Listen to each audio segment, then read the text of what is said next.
Hello all, this is Sanjay from lawmen.com. Welcome to the 7th part of this video series. In each part, we have been discussing two passages associated with the CLAT PG 2021 previous question paper. And in this part, that is part 7, we will be covering the 13th and the 14th passages and the 12 questions associated with these two passages. If you have started watching this video from somewhere in the middle, please do go back and start watching from part 1, where I have given a brief introduction of the CLAT PG 2021 question paper, the pattern, and also touched upon the strategy that you can use while preparing for this exam and attempting the questions in the upcoming exam. So let's get started.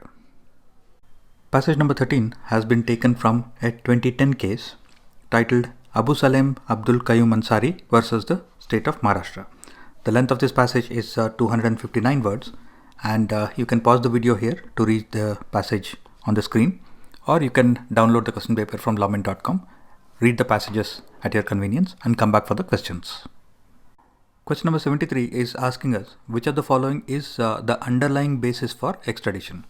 Now, this particular passage and this particular question is talking about the process of extradition, because as I mentioned, this passage has been taken from a 2010 case called Abu Salem Abdul Qayyum Ansari versus the state of Maharashtra. Now, Abu Salem was a member of the Mumbai underworld, and he was actually extradited from the country of Portugal back to India. And when we look at the answer options, we see that option D is the correct answer as per the answer key, because this is a direct question, and the passage has the required information for us to corroborate that both A and B are correct. For example, this part of the passage, the first part which I have highlighted, says that often a criminal committing an offense in one country flees to another country and thus seeks to avoid conviction and the consequential punishment. This poses a threat to all civilized countries to a fair adjudication of crime and sustaining the constitutional norms of the rule of law. Then, if you look at option A, it says that it is in the interest of civilized communities that criminals should not go unpunished. So this statement, option A, is directly supported by the first part that I have highlighted.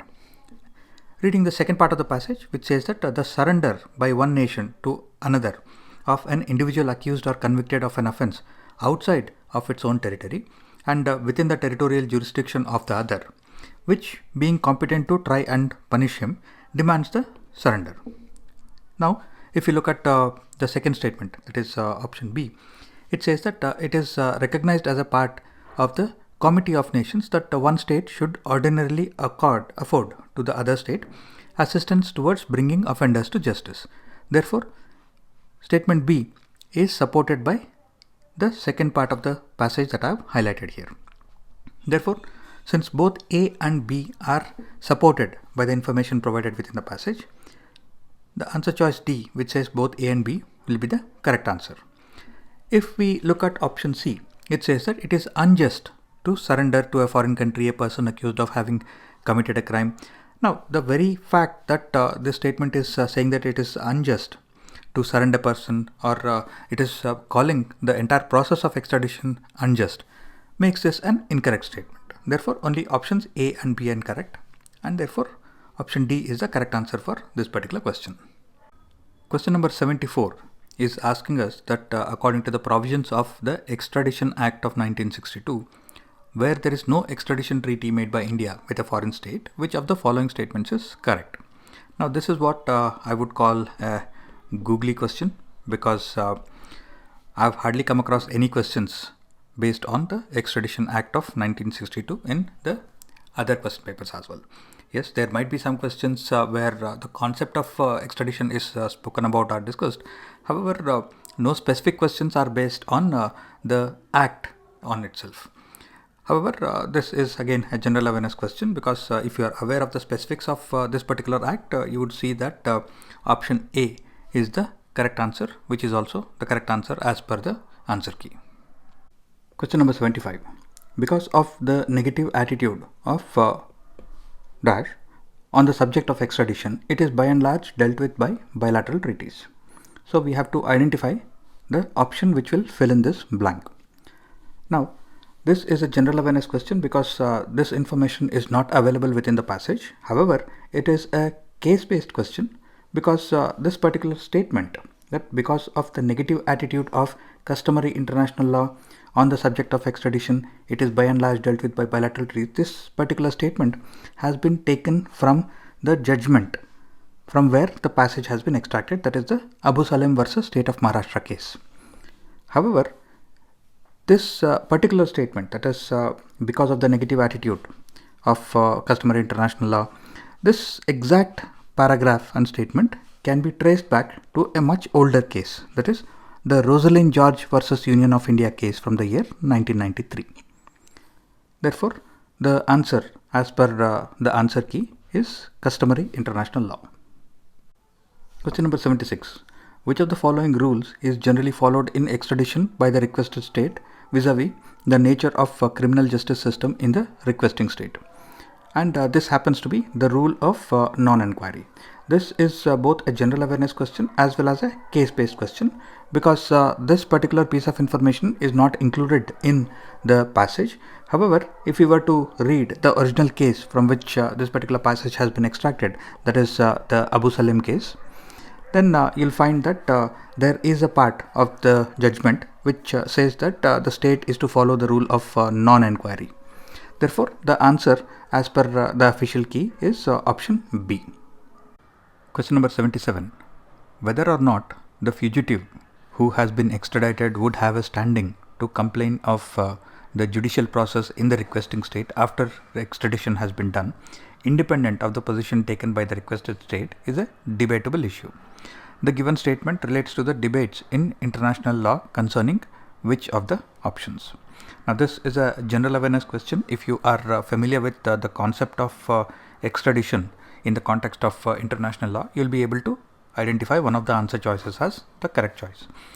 Or this is also a case-based question because if you read the Abu Salem case from where the passage has been extracted, there is a specific part of the case where the correct answer has been explicitly mentioned. For example, if you look at this part, it says that it is a part of the larger debate about the position of an individual as a subject of international law and the obligation of the states towards individuals.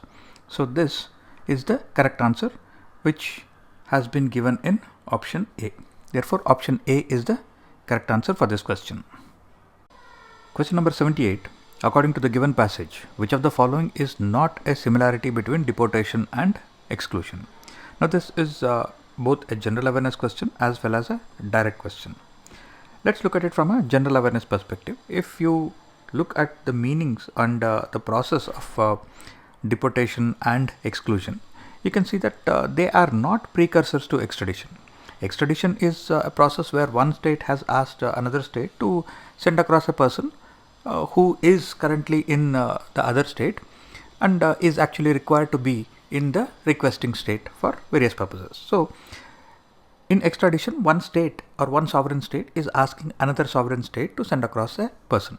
Now, in case of deportation, this does not require any request from any other state. This is a unilateral action where a competent state can deport a person to any other country for various reasons. And in case of exclusion, this person is being excluded from either the country as a whole or some specific part of the sovereign state.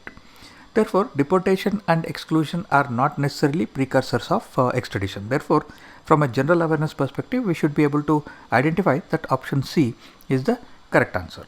This is also a strong direct question because when we look at it, option A says both are consensual, non-consensual exercises and not consensual treaty obligations.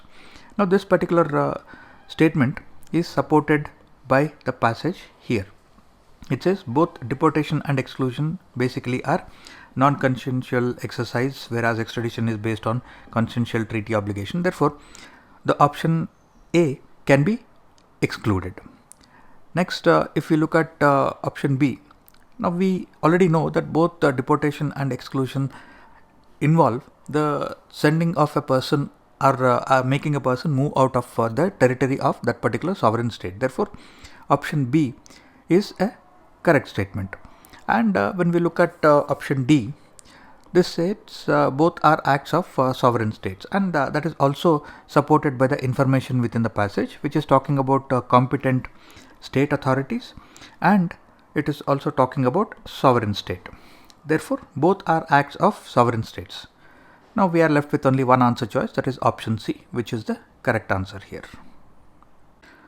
Passage 14 has been taken from a case titled Shioli Hathi versus Somnath Das from the year 2019.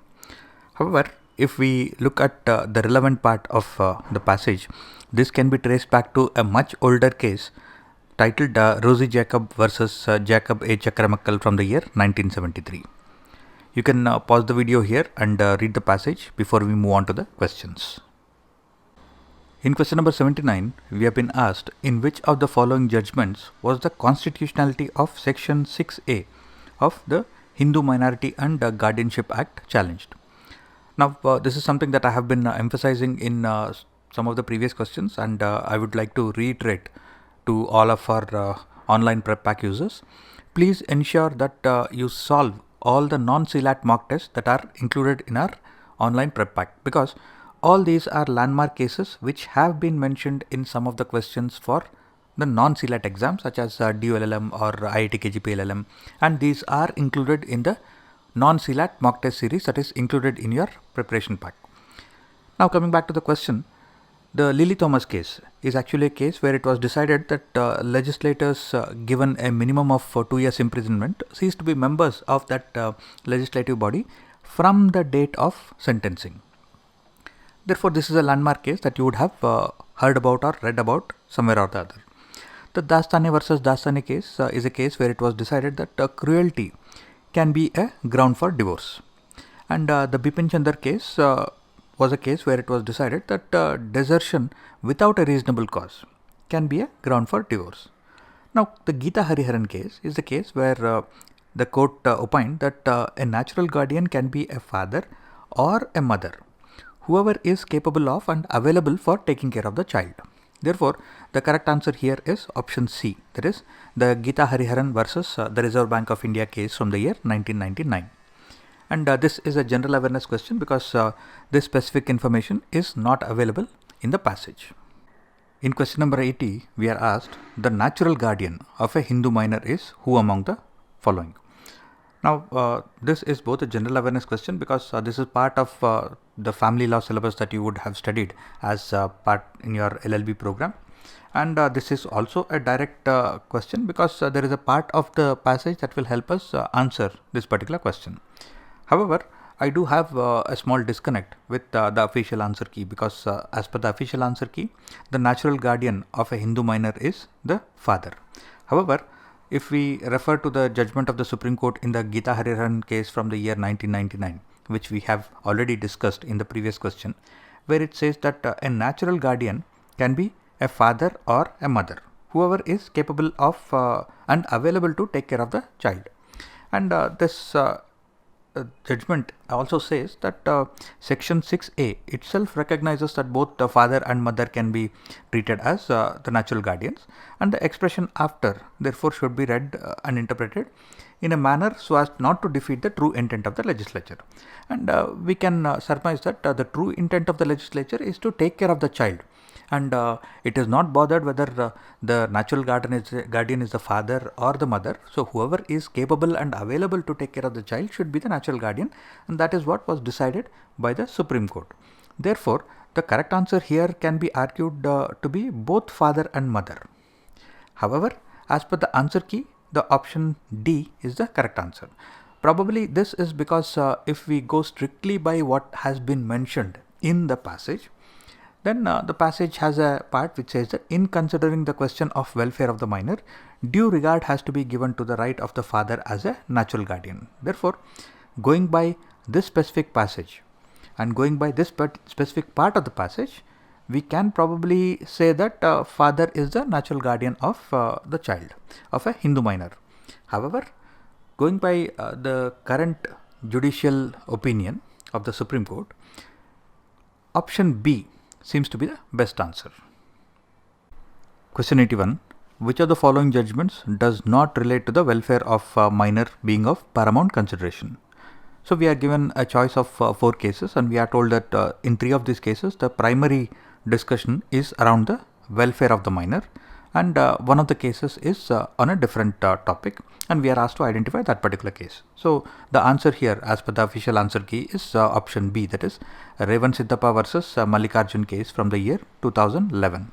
And this case, the Revan Siddhappa case, happens to be a landmark case in the field of family law in India, and this case does feature in some of the MCQs for the non-CLAT LLM entrance exams.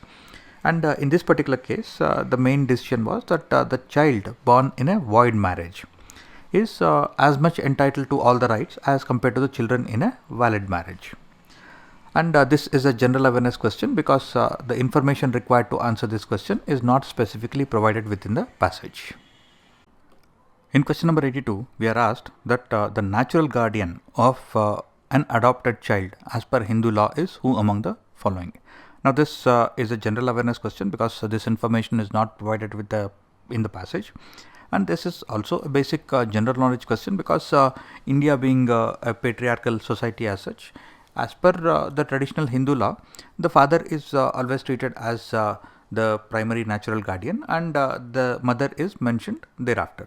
And if you look at section 7 of the Hindu Minority and Guardianship Act 1956, it says that the natural guardianship of the adopted son is lies with the father, and thereafter with the adoptive mother. And if we elaborate a little bit on this, then we see that in the Geeta Hariharan case, which we discussed in one of the previous questions, the Supreme Court has actually clarified that while the section or the law might actually mention father as the primary adoptive guardian and the mother is mentioned subsequently, it does not mean that the father automatically becomes the guardian for the son or the child. The father and mother both have to be treated equally, and the guardianship can be given to either one of them who is available and capable of taking care of the child, because the welfare of the child is of the primary importance, and that is what the legislative intent was also in the first place. Anyway, in this particular question, the answer would be option A, that is the adoptive father, because if we strictly go by how the law has been written, or section 7 of the Hindu Minority and Guardianship Act has been written, then it primarily says that the father, the adoptive father, is the primary natural guardian of the adopted son, and thereafter the adoptive mother. So option A is the correct answer here. Question number 83.